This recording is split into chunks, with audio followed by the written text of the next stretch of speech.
আমার মনে হয় আজকের বক্তব্যটা রেকর্ড হচ্ছে, রেকর্ড করে আমাদের বক্তব্যগুলো প্রশাসনের কাছে দেওয়া উচিত।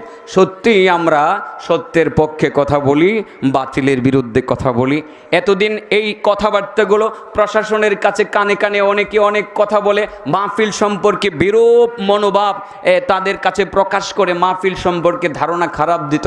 আমার মনে হয় আমাদের বক্তব্যগুলো সত্যিই যদি রেকর্ড করে জেলা প্রশাসনের কাছে দেওয়া হয়, তারা বরং খুশি হবে।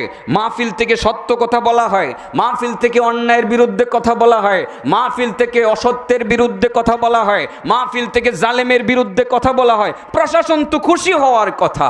আমার মনে হয় প্রত্যেকটা বক্তব্য রেকর্ড করে জেলা প্রশাসনের কাছে জমা দেওয়া উচিত। কি বলেন?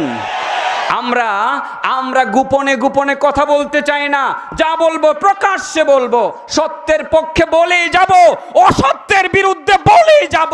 সত্য থেকে এক পা পিছ পা হবে না ইনশাআল্লাহ। মা স্বাধীন হতো না, ভারত স্বাধীন না হলে পাকিস্তান স্বাধীন হতো না, পাকিস্তান স্বাধীন না হলে বাংলাদেশ স্বাধীন হতো না।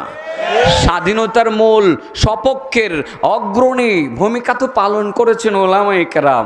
অতএব দেশের প্রতি দরদ আমাদের বেশি। প্রত্যেকটা আলেমের অন্তরে দেশের ভালোবাসা অন্যদের চেয়ে একটু বেশি।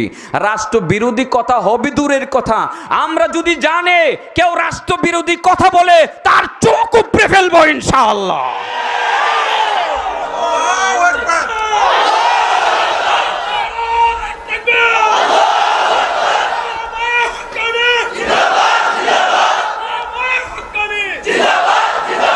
আমরা রাষ্ট্রের পক্ষের লোক, ঠিক না বেঠিক? আমরা এ দেশকে অন্তর থেকে লালন করি, এ দেশকে মন থেকে ভালোবাসি। এই দেশের সাথে সম্পর্ক আমাদের অন্তরের সম্পর্ক, মুখের সম্পর্ক না। অতএব রাষ্ট্রবিরোধী হওয়ার সুযোগ আলেমদের নাই। আপনারা অনেকেই হতে পারেন যারা মুখে মুখে রাষ্ট্রের কথা বলেন, অন্তরে অন্তরে রাষ্ট্রবিরোধী চক্রান্ত করেন। আল্লাহ আমাদেরকে সত্যের পক্ষে সব সময় প্রতিষ্ঠিত থাকার তৌফিক দান করুক।